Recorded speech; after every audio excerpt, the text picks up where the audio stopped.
Okay. I want to start. Oh, thank you very much, Dua. I want to start by telling all of you a very belated happy Republic Day of India. Did you know that 26th January was Republic Day? Yeah. So 26th January was Republic Day. And you must have heard of Independence Day, right?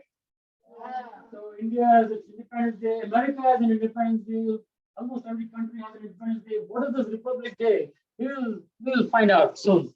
Does anybody know when is India's independence? And by the way, I'm going to ask some lot of fun questions. And if you know the answer, don't blurt it out, or the fun will be lost. Just raise your hands, okay?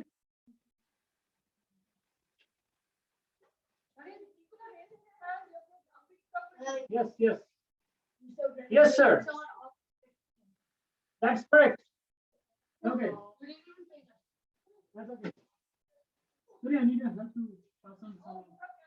Yeah. This is special candies working from Adia. Here you go. Catch.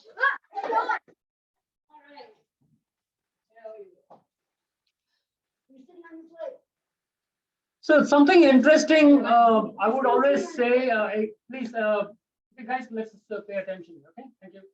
So there's something peculiar, I would say, about India.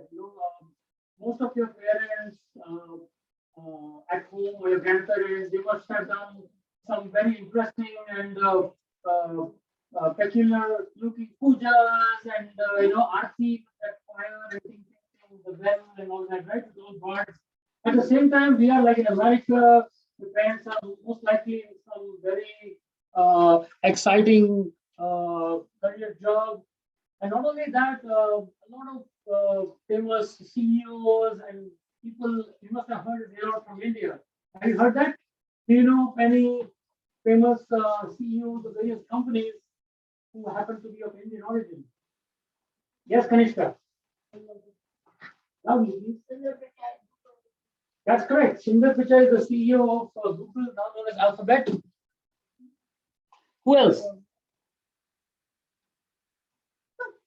Kanishka gets a prize.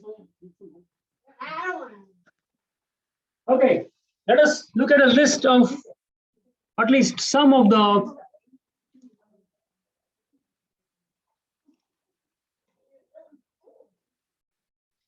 Kanishka just mentioned about Sundar Pichai.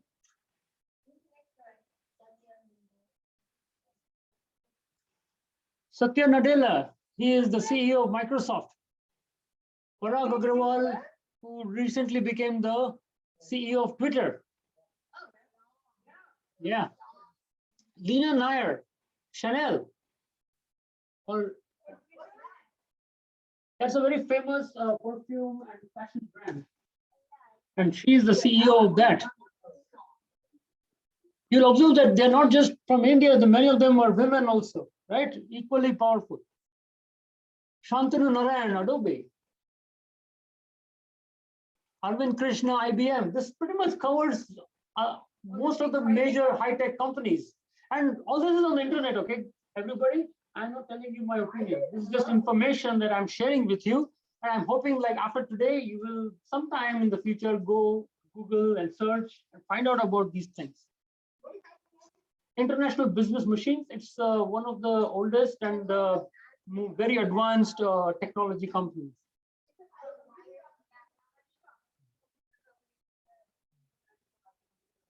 Yep. Sanjay Mehrotra, Micron Technologies. Nikesh Arora, Palo Alto Networks. The list is pretty long, but we are going to go only with a few of them. Jayashree Ullal, Arista Networks. Amrapali Gun, OnlyFans. Ajay Pal Singh Banga, MasterCard. I'm sure all of you know what is MasterCard, right? It's one of the most credit card companies in the world. Look at him. He looks so confident. And last but not the least, Indra Nui, PepsiCo. If you ate Lay's potato chips, it came from her. Okay. Why am I sharing all these things? It's interesting, and India on one side is all these things, and on the other side Does anybody know did you know that India was the first country to be able to successfully orbit Mars on the very first attempt? That's a very, very big achievement. And not only that, do you know what's the name of that mission? Anybody? What is the Mars mission called? Please raise your hands.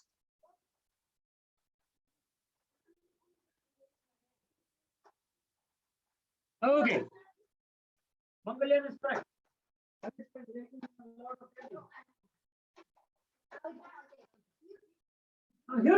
Here's something. You must be wondering, you know, in America, why are we even talking about India? Why should we, right? Can you please not?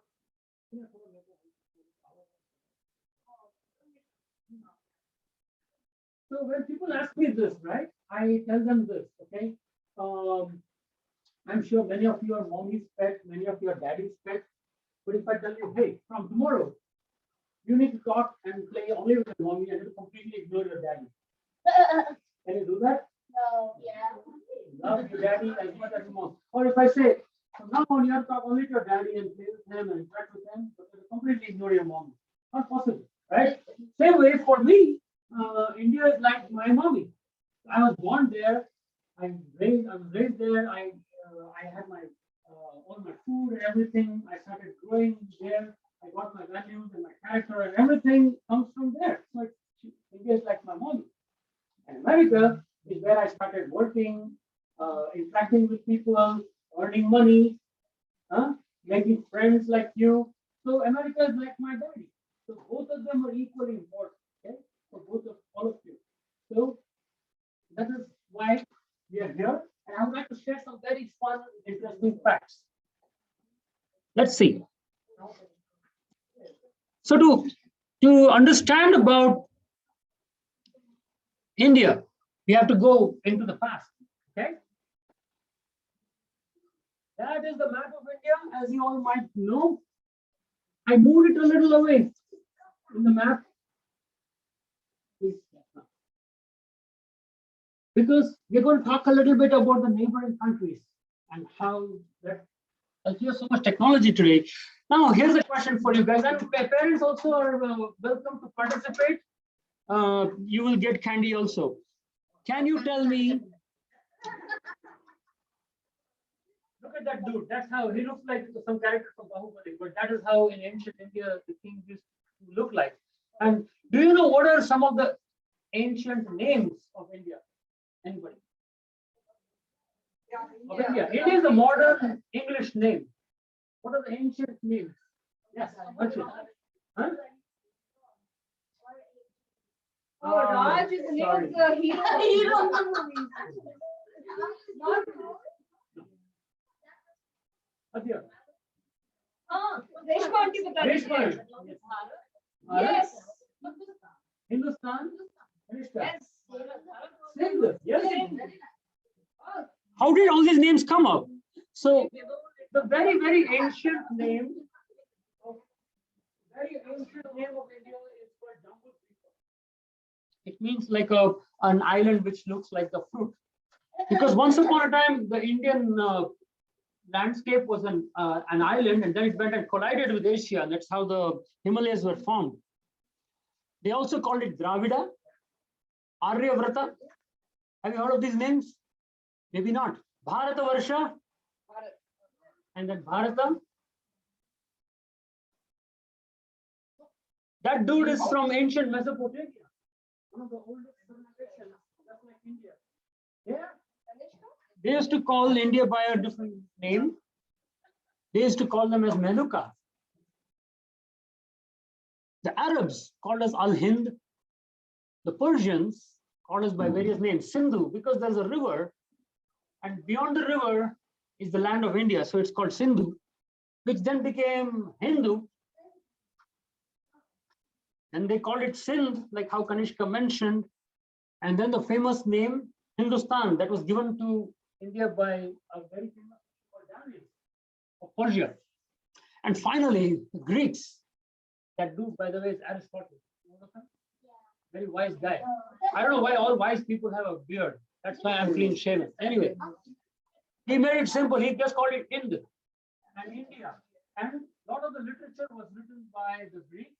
And so the entire Europe came to know, India came to be known as India, as we know it today. Now, here's an interesting thing. I need a volunteer. Understand about India. You have to go into the past. Okay?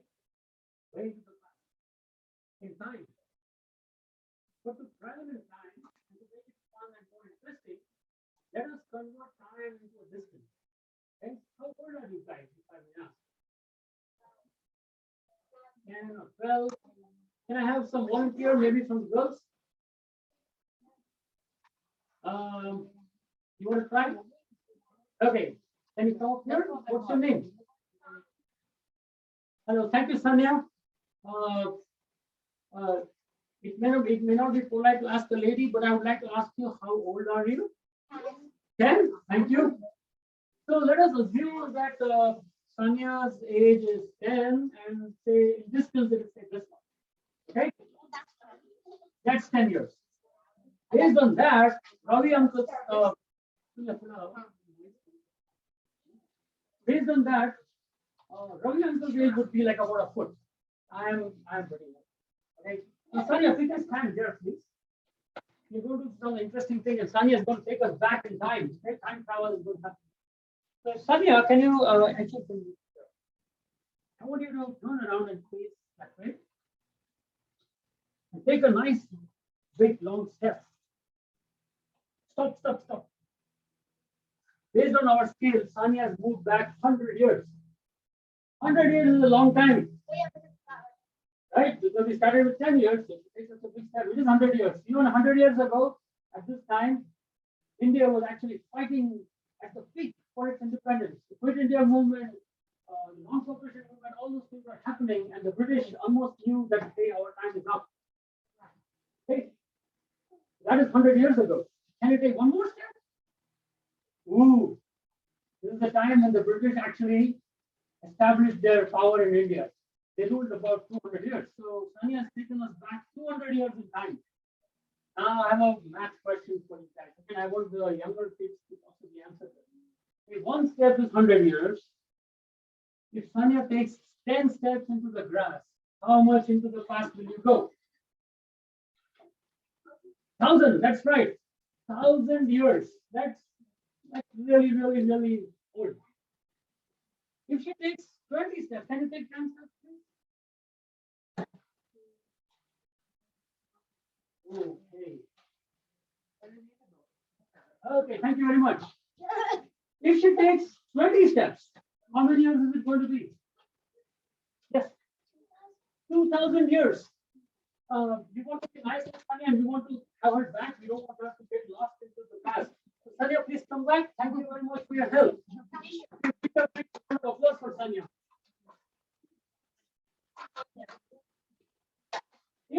If we go back 20 steps, actually Sanya will cross all the way to that fence over there. And that is 2,000 years ago. 2,000 years ago was the time when Jesus Christ made this peace be upon him. He walked the earth. That's really, really long time ago. But we are not going to stop there. We're going to go a little further up that mountain. Okay? Let's go 300 further up.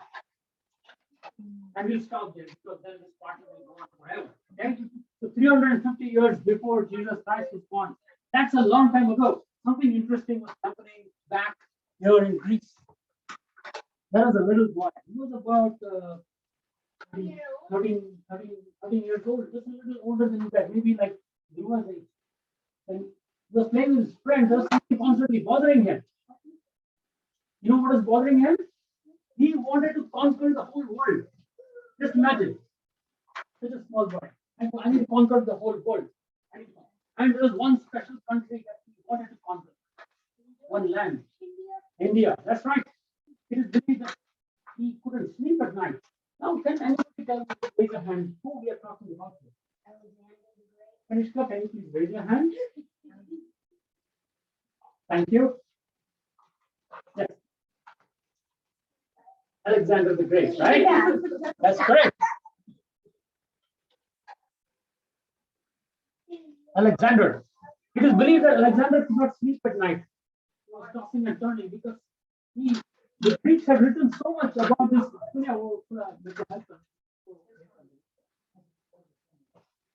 He, where was I? Yeah. The Greeks had written, in those days there was no YouTube or TV, remember that? They had written about India. This far distant land. Some people believed it didn't even exist. It was a mystical land, like Disneyland, but it didn't exist. A place, a distant mystical place where kings and queens roamed in huge palaces, okay? Exotic lifestyle, miles and miles of amazing greenery and agriculture, very fantastic festivals with a lot of colors and beautiful costumes and everything, amazing traditions, so many different kinds of foods and exotic spices, so many languages, advancements in medicine, surgery. Ayurveda, you heard of Ayurveda? Very ancient. And of course, astronomy and mathematics, and gold and silver and precious gems, unbound. That is what he wanted to conquer. So, even before thinking about conquering India, think about even getting there. Okay? We are talking about a long, long time ago. And I want you guys to tell me what is in those days.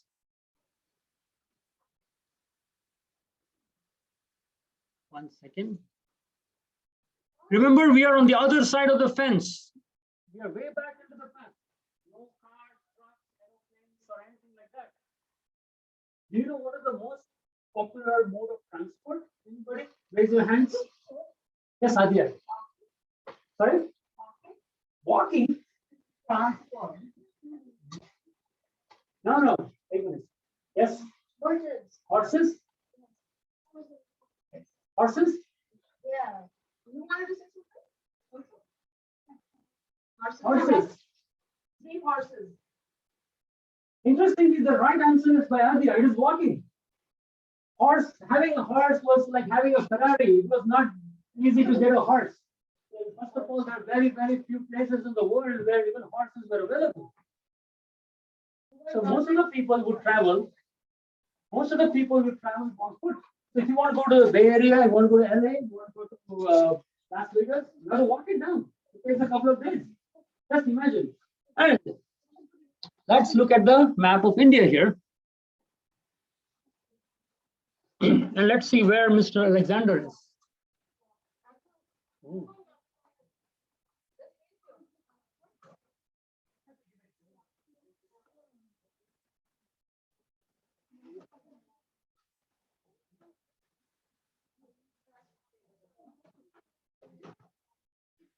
Look how fancy we have all these Google Maps and everything. Unfortunately, Alexander did not have any of these facilities. But still, he had to.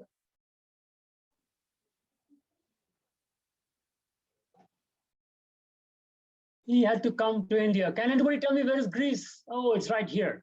Okay, let's see.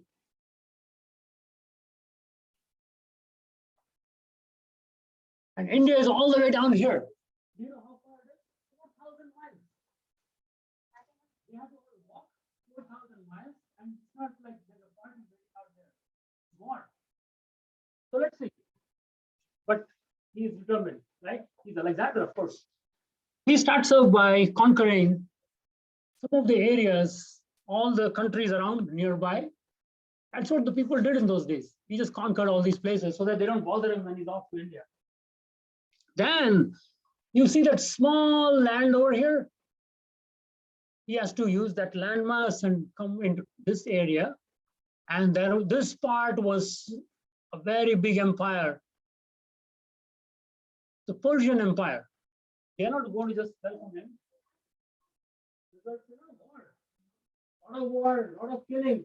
He defeats them. Now I have a question. the world, especially at that time, the North used to be there. Can anybody tell me? Raise your hand if you know the answer. Where one place, you actually can see it on the map here, where it's famous for horses.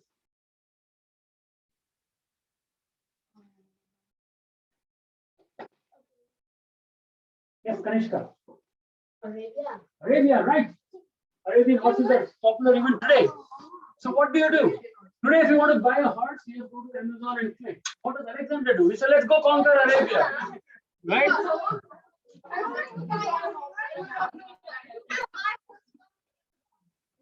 So he conquers Arabia and all these areas. And finally, he gets into Afghanistan. He has reached Afghanistan. Afghanistan is hundreds and hundreds of miles of barren desert. There's no food or water for hundreds of miles. And remember, these guys don't have GPS or anything like that. Okay?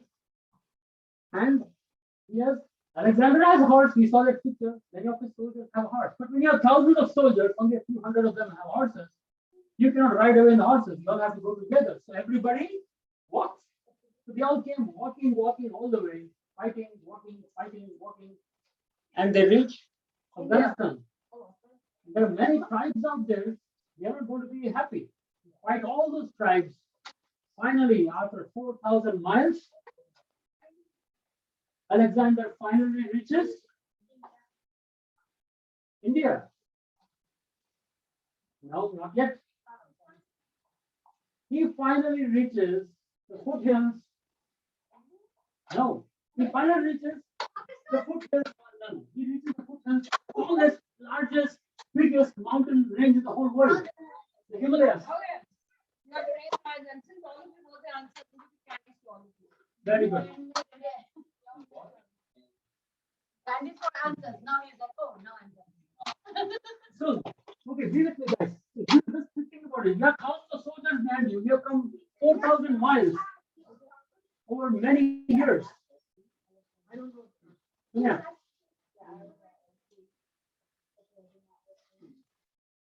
Why don't we share the candy? I think at the end, Sonia. At the end, they know. Sonia. At the end, they know. Yeah. Okay, this is the last round. And then I give you. Come on, guys. Alexander's army is suffering over there in the hot sun, and you guys are enjoying pizza and candy.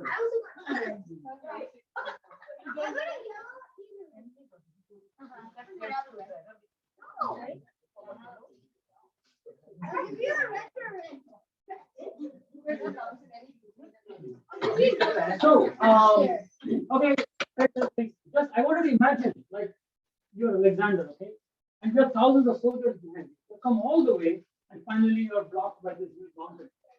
You have three choices. First choice is give up and go back. Yes, they're talking about Alexander. He's not going to give up. Second is go around the mountain, few hundred miles this way or this way, and of course you don't have any GPS or anything. You don't know where to stand up.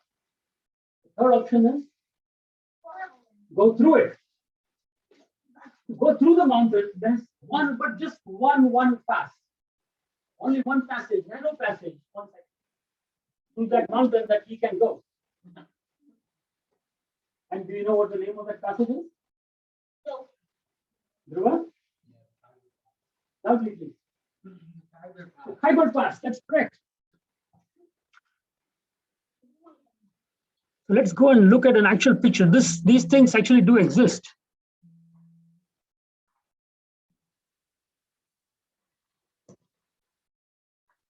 Oops.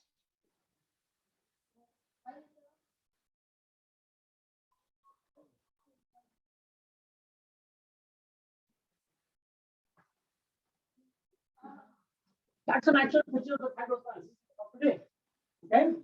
Look, you see that small truck over there? That's how it's about 30 miles through the mountains. And this is an actual road. Alexander didn't have a road. It was just the mountains, right? So you have to just take a risk and go boulders falling. And thousands of soldiers died along the way. But he wanted to go because it's a promised land. He had to get there. This is another picture. Can you see that over there?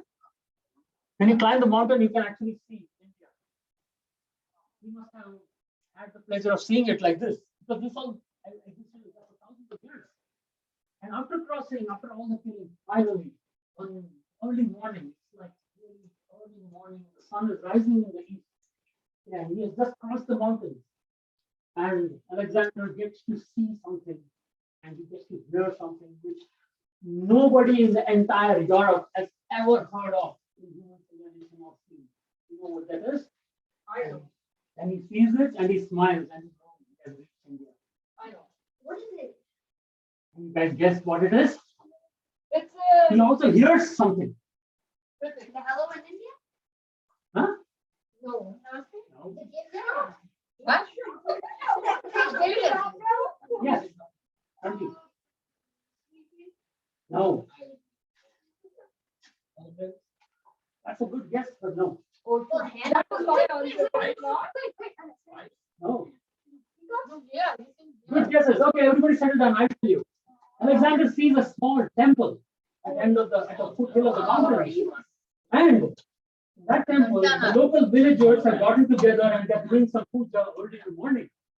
Okay? And they're hitting the bells. That must have heard it, right? Tang, tang, tang. He hears that.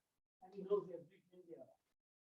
But those people, little do they know that in the next 30 minutes, the entire temple and that entire village is going to get completely destroyed by Alexander. Right?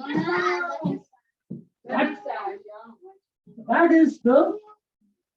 So Alexander conquered so many lands, but unfortunately, by the time he came to India, he was burned out, and he finally went and died in Babylon.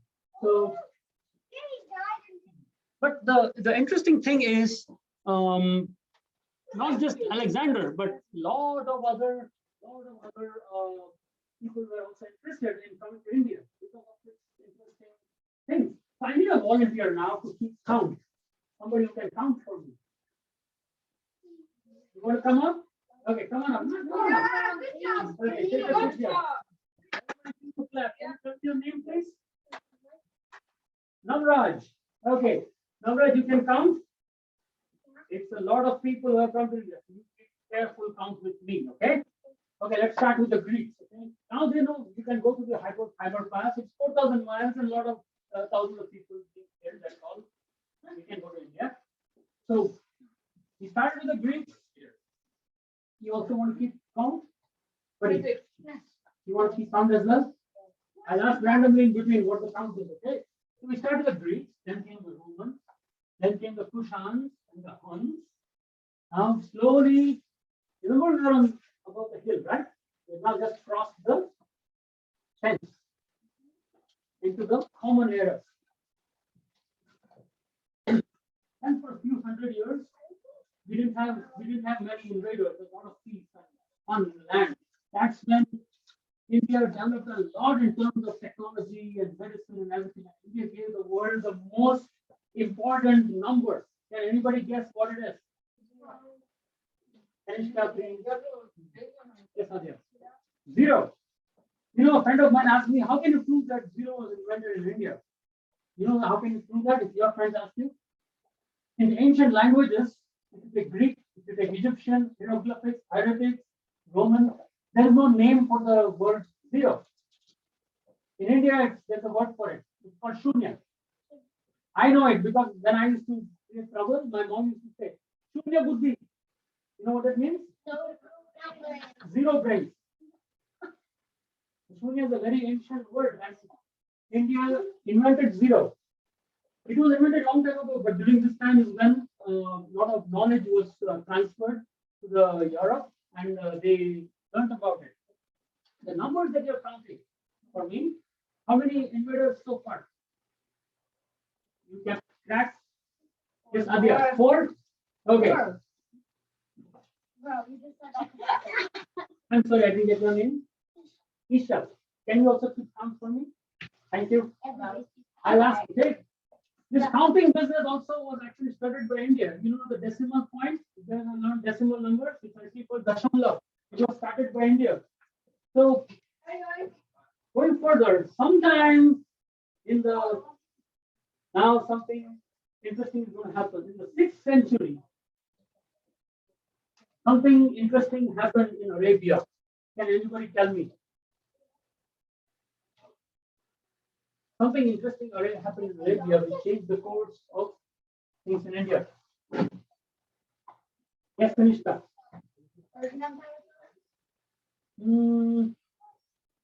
Not exactly. The question 5 tell us before that. Any other guesses? Yes. They discovered this here. No. A new empire started in Arabia. Arabian Empire? Okay. The Prophet Muhammad, may peace be upon him, he was born and he laid the foundation of Islam. And after him, his followers, they did the Islamic Caliphate. So by the 8th century, they were known as the Umayyads, and they attacked India. Okay, so let's keep the count. How much is the count now? 5.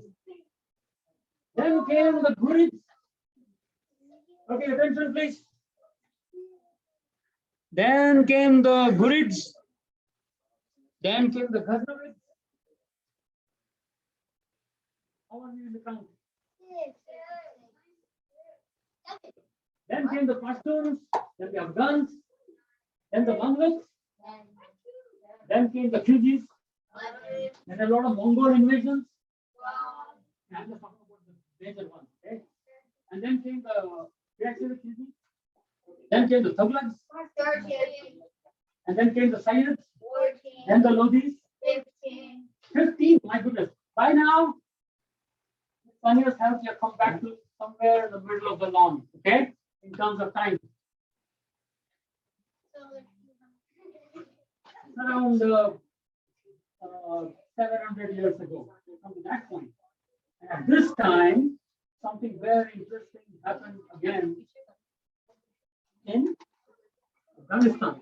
There was a young boy, maybe a little older than Dhruva and Russia.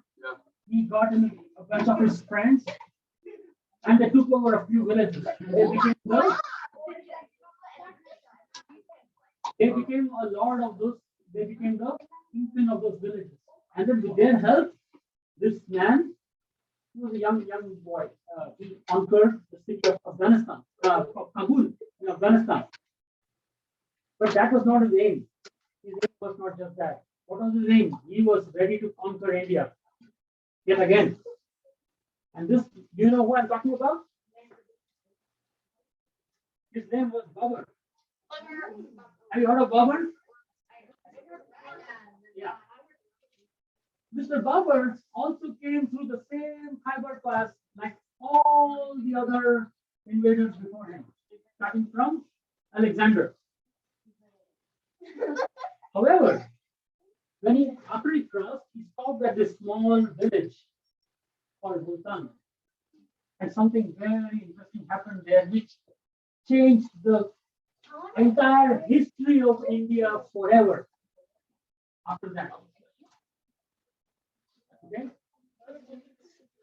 Okay, attention please.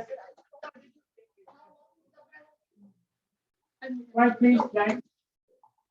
Can you pay attention here? Thank you. So Babur stops at this village. And you know what that village was famous for? Those people traditionally were experts in making guns. Babur is so thrilled. He said, wow, I love this new technology device. It has completely revolutionized the history of modern warfare from that day onwards. And he grabs all the guns possible and he attacks India and he establishes the Mughal Empire. After that, for about 300 years, there the Mughals ruled India and they built fantastic architectures like the Red Fort, the Jama Masjid, and please raise your hand if you know the answer. What is the most famous monument in India built by the Mughals? Take me,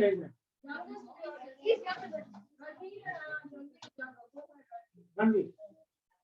Golden Temple. Good. That's a good guess, but no. That's correct. The Taj Mahal. Interestingly, the Golden Temple was built a little later than that. you know who built the Golden Temple?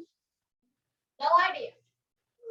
It was the, if I'm not mistaken, it was the fifth Guru of the Sikhs. His name was Guru Arjan Dev. Please check with your daddy and let me know. Okay, we'll come back to. Ritik wants to say something. Yes, right. The count is, I think, 17 now. Count is 17. Yeah. Man, they're like about 80% done. By this time, the Europeans were all completely aware of this. You know, they came to know about all the amazing things about India. So they also wanted to come. They started the Portuguese. Then came the Portuguese. Now these people didn't want to waste time coming to the Fiber Pass. They came by ship. Okay? So 17. Okay, now 18. Okay. Then came the Dutch. Then came the Danish people. Then came the French. And finally the British. And the British came. And finally, India became independent on 15th of August 1947. That's an actual picture of the day of independence, and the man standing there is our first Prime Minister, Pandit Jawaharlal Nehru. He said, "No, the appointed day has come, the day appointed by destiny. And India stands forth again after long days of struggle, awake, vital, free, and independent." We got independence. But remember, we spoke about Republic Day in the beginning. So what is the Republic Day? The independence, one second please. Independence happened on 15th August 1947. India became a republic on 26th of January 1950. A bunch of things happened in between, and we'll talk about that. When India became free, it was not the kind of India that you guys know today. It was not that. The British just left. Remember, we spoke about kings and queens and palaces. That is how it was. Not the modern day India. They said, okay, you guys deal with it, we are leaving. Does anybody know why 15th August is the Independence Day of India?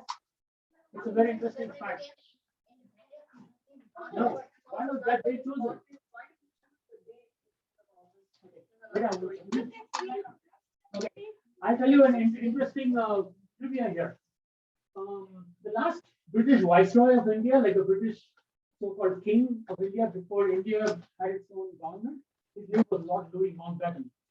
Before being appointed in India, he was actually the Chief Admiral of the naval forces in the South Pacific during the Second World War.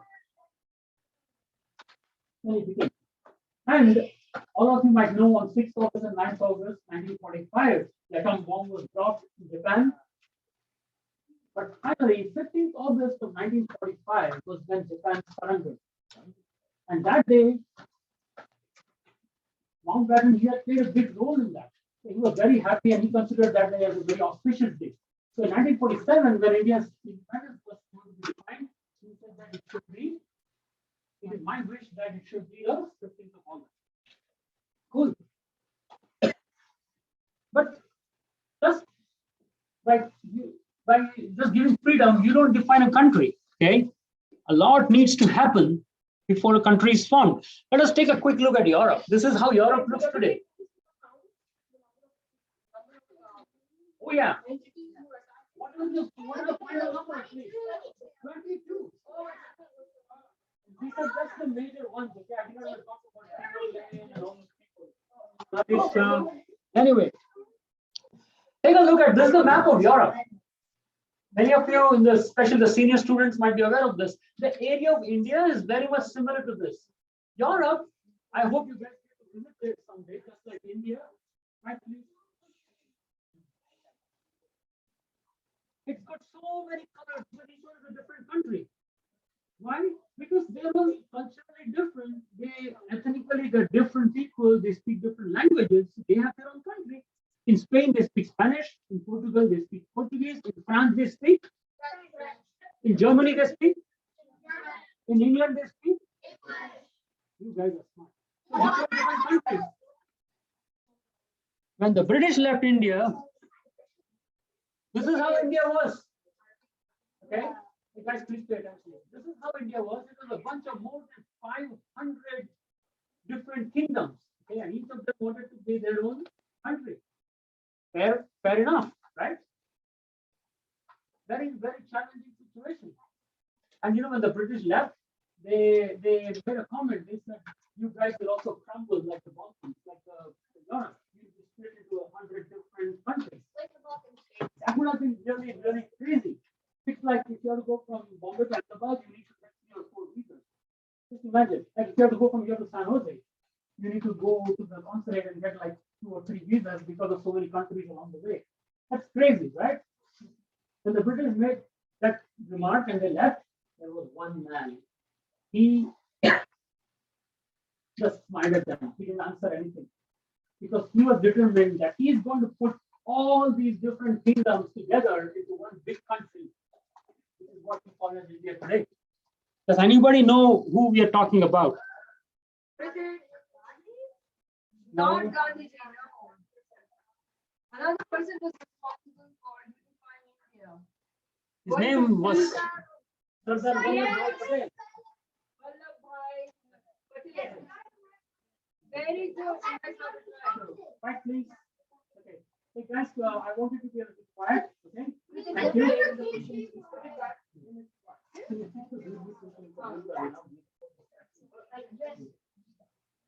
Now here's interesting. You guys know Iron Man? I'm not Tony Stark. Who is the original Iron Man? What is the real name of Iron Man? Tony Stark.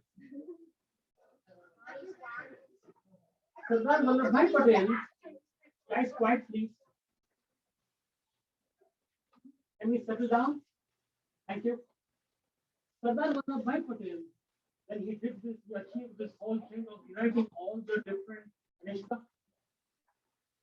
You want to sit here? You mind sitting here? Okay, fine. Can you be quiet and please pay attention here? All of you. Thank you. So he united all these kingdoms into one single country. He was known as the Iron Man of India. 100 years ago, we already had an Iron Man. Yeah? He was really known as the Iron Man. Yes.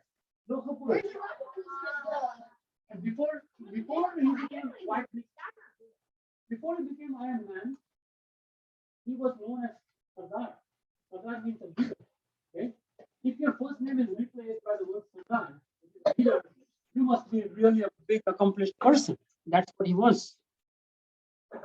So, just getting independence is not enough, right? What does it take to build a country?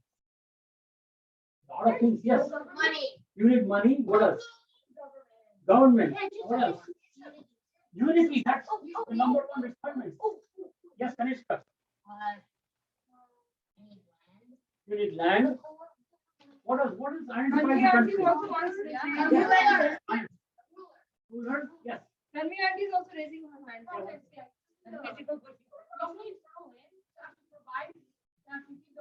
That's what I said. That's true.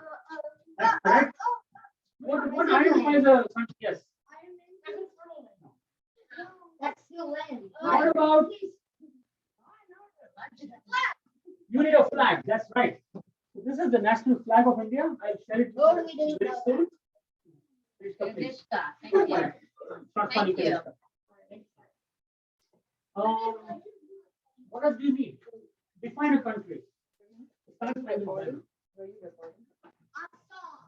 Yes, we need a national anthem. That is right.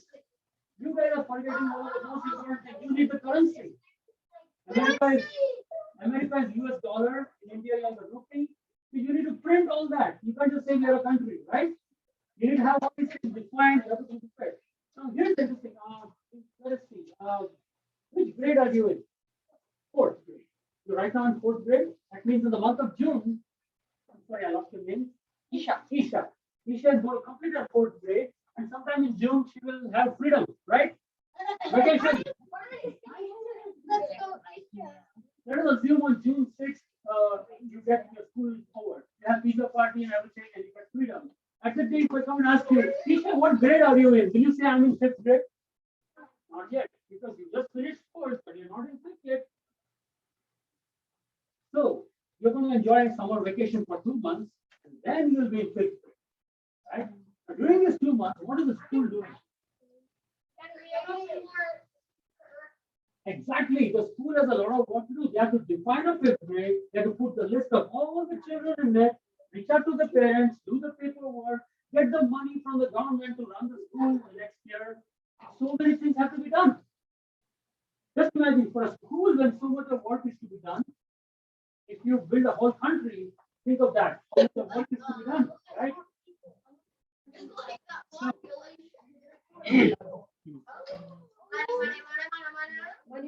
This is India's money.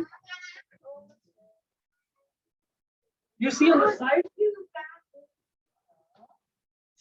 this is, they have written the currency of India is written in about 16 languages. Can you guys take a seat and not wander around?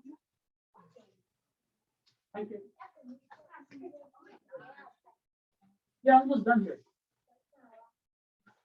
That is the 500 rupee note in India. You know why I'm showing this to you? This is very unique. Because you see here in 16 different languages, it is written 500 rupees. Because there are so many languages. They just decided finally we can put hundreds of them. So we just put 16 and move on. Yeah. The most important thing, you guys play football, right? Who else plays football here? No, right here. You play, so when 4 or 5 guys got together and you start playing football, what the cool thing you have to do? You have to make some rules. The rules are already established. Okay. Within yourself, you make some rules.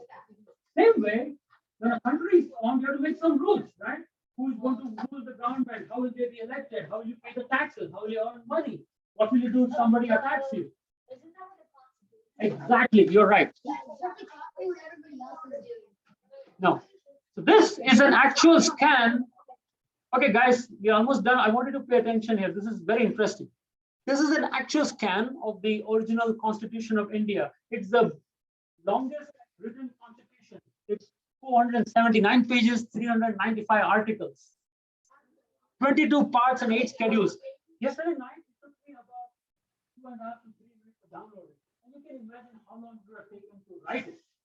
And how long it would have taken to compile it. It's not just writing it. You have to think and come up with all those rules and write it. It's a very big achievement. And I cannot talk about the Constitution without talking about this great man. Anybody know who he is?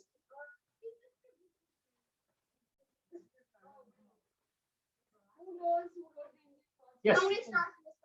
No. Okay, guys, let's not joke, please. If you don't know the answer, that's fine. Okay, I don't think this is a tough question. very tough question. His name was Dr. B.R. Ambedkar. He's the father of the Indian Constitution. He helped, he's like Thomas Jefferson for India. This is an actual scan of the Constitution. This was written by hand. You see the calligraphic, there was no Microsoft Word. There was no Microsoft Word. So they wrote it by hand. And you see these drawings, they were all made by famous artists from an institution called Shantiniketan. It was a very great center of learning and culture at that time. That's how it was compiled. This man, Prem Bihari Narayan Raizada, he actually wrote the whole constitution. He had a beautiful handwriting in calligraphic way. In this, he wrote, yes, yeah. It's not print. Imagine. So in this picture, you see him actually writing the Indian Constitution. And that's our president, Dr. Rajendra Prasad, who ratified the Constitution for us. I think one interesting thing is missing. Do you know National Anthem of India? What is it called? Yes. Jana Gana Mana. How many of you know it by memory? Raise your hands. Raise your hands proudly. That's the original copy of the real transcript of the National Anthem of India. And this gentleman is the one who wrote it. What's his name? What's his name? Anybody can tell me? Yes. Yes. He is Gurudev Rabindranath Tagore. He was a great thinker. He was a philosopher. He was a poet. He was a writer. He was a painter. And he was a musician. He not only composed music, he created an entire genre of music with more than 2,500 songs on Rabindranath Sangeet. So he kind of reminds me of Leonardo da Vinci. Yeah. He also wrote. He looks like that. He also wrote the national anthem of another country.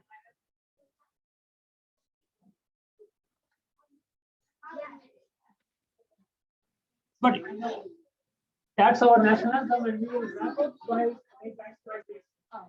I was, I listen. One last question. Why, please? I have one last question. We spoke about India having hundreds of languages, right? In America, we just have English, so it's easy to write the national anthem in English. People will understand it. How do you expect everybody in India to understand the national anthem? In which language will you write it? Not everybody understands Hindi. Not true. That's what it's saying, but it's less than 50% of the people know Hindi. Oh, Ravi is saying English. English, that's a good idea, but English is not India's language. So we speak English. How do you do it? Sanskrit, very difficult, man. You have heard your language. Devanagari, no. Okay, let's play a game. What's your name? Rishik. What's your name in Gujarati? No. If I ask your name in Gujarati, It's the same thing. exactly. What's your name in Spanish? Exactly. So if you compose a song which is full of names and places and rumors and quietly, hey guys, can you be quiet? I want to shout. Thank you. So if you compose a song with a lot of names of things, then it's easy for everybody to understand it and sing it. Interestingly, the national anthem is full of names all over the place. That was a great thing that Rabindranath Tagore did. A lot of his own words have been translated in many other languages. The Ramayana and Mahabharata has been translated into many other languages. But there's one song which did not need any translation. That's our national anthem. But it is done in Bengali. It is written in originally in the Bengali language. But it didn't require. But everybody can sing it, and we are going to sing it today as well. So I want to thank all of you. Yes. Before I wrap up, there was a couple of things I want to say. We have we have two more participants who have prepared some information and they want to share with us today. Yeah, for a few more minutes. Before I wrap up, I want to thank you and bring them in. I want to say one quick thing. The great poet Muhammad Iqbal, he said something, and I'll share that later. Before that, maybe we'll start with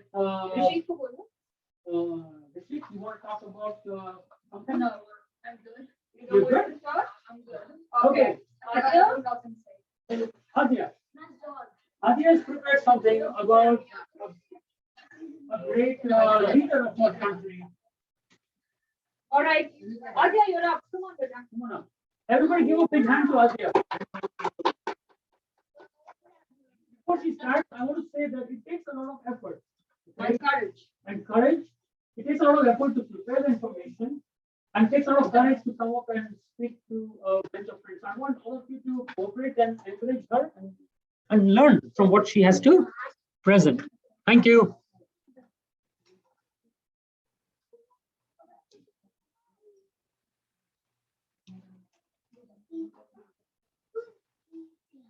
We.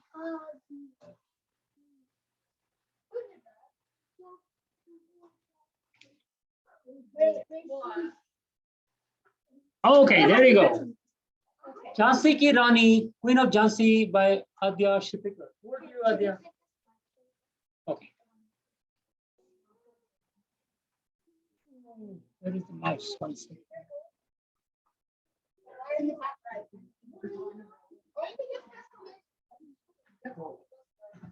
One second. Have to get back to the mouse mode.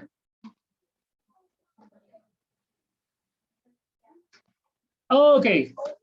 You all said I can be assistant in moving the slides for you. Yeah. You want that? Okay.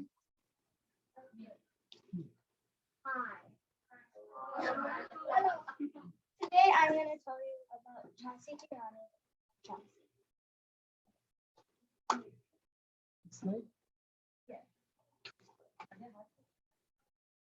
Okay, so who was Manikarnika, the Jhansi Ki Rani? So, okay.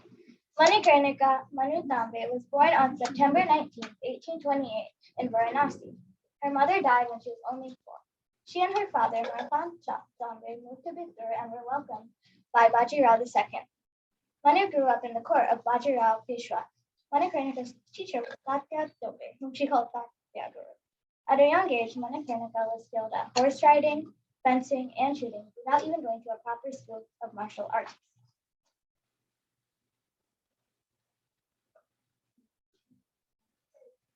Jhansi. Manikarnika married Maharaj Gangadhar Rao, the king of Jhansi, in May 1842, changing her name to Rani Lakshmibai. And she changed her name because according to Maharashtra tradition, you change your name after marriage. And Manikarnika had a child in 1851. Later was named Damodar Rao, but he died after just 4 months. They then adopted a child whose name was Anand Rao the day before Damodar Rao died. They renamed Anand Rao to Damodar Rao, the name of the traditional song. Gangadhar Rao died on November 21st, 1853. Jhansi was under the peaceful rule of Manikarnika. She was known by Jhansi Ki Rani, which means Queen of Jhansi.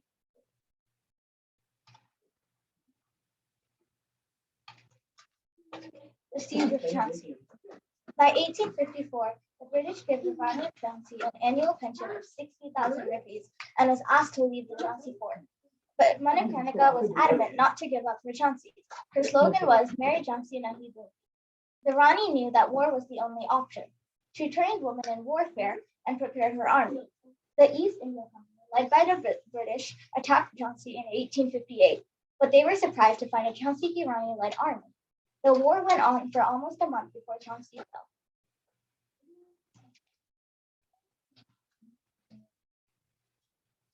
With adopted Damodar Rao on her back, courageous Rani Lakshmibai jumped on her horse, Badal, and ran from the fort. They survived, but the horse died. The Rani escaped in the night with her adopted son. Rani Lakshmibai put on a soldier's uniform and attacked one of the British. She was unhorsed and also wounded, probably by his saber. She escaped into the night, badly hurt. Rani Lakshmibai, the Queen of Jhansi, dressed as a cavalry leader, was badly wounded. Not wishing the British to capture her dead body, she told her hermit to burn it.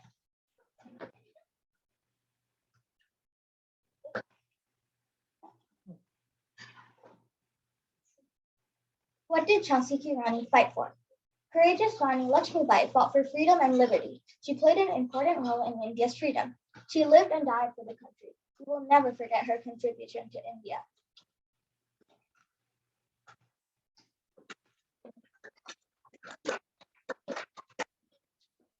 Very much, Adya.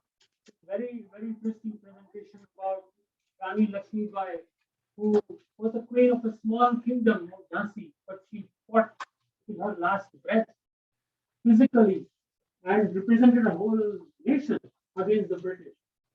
That shows the great valor of the lady, right? It's not easy. So we remember her until today, and I want to thank Adya especially for compiling this information for her. I'm hoping you will all go back and look up such leaders. I must say that I maybe mentioned only a very handful of them today, but a lot more people have played a very great role in the bringing to India the way it is today, and we speak so much about it. I would like to wrap up by just saying one thing. A very great poet, Sir Muhammad Iqbal, has written a great poem in Urdu. I want to narrate just one line out of it and tell you what it means, and then we will close with the national anthem. He goes on to say this: यूनानो मिश्र रोमा मिट गए जब इस जहां से अब तक टिका हुआ है नामो निशा हमारा कुछ बात है हम में मिटती नहीं हस्ती हमारी सदियों से रहा है दुश्मन दौरे जमाना हमारा सारे जहां से अच्छा हिंदुस्तान हमारा. What he says is the great Greeks, the Romans, the Egyptians, where are they today? They all have disintegrated over time. It's all over. We are the only people of civilization who has existed even today. The puja that your grandparents do, which you find interesting, is thousands of years old, literally. Even the food that we eat, many of the traditional costumes we wear. That's what makes us very proud. And we might go and circle Mars, but the Indian in us still lives, and that is what drives us as a people. And that's the most valuable thing that at least I derive, and hopefully someday you also will. Okay. Thank you very much. I know you guys you were very patient listening, so I would appreciate it. Let us all, in respect of the national flag, stand up and we will sing the national anthem.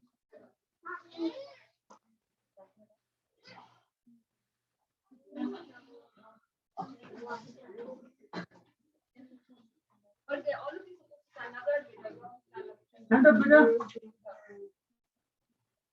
This is the least we can do. I have this flag from the past 22 years.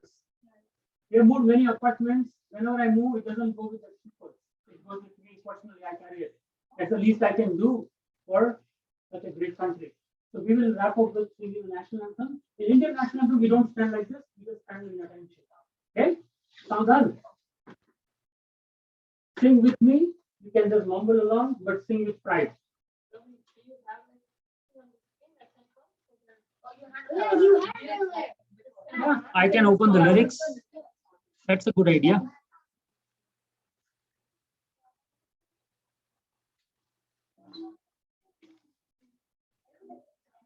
Oops, sorry. Oh.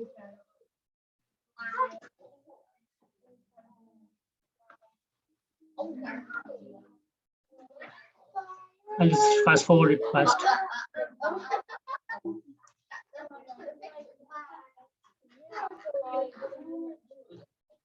Where did it go?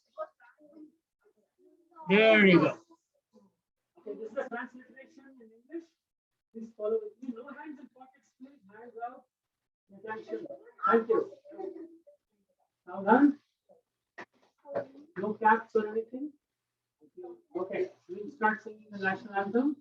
Please sing with me. Begin.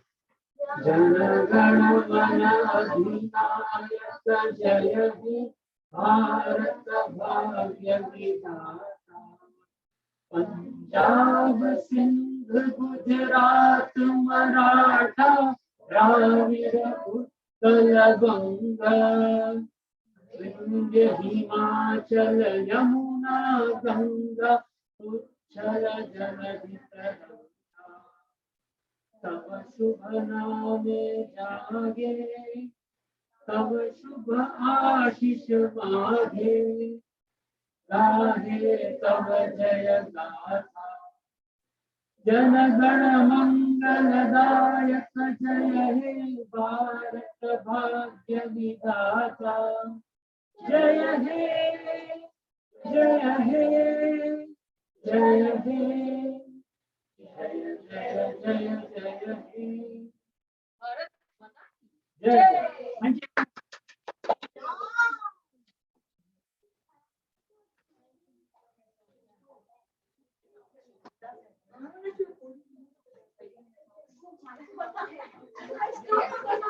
you.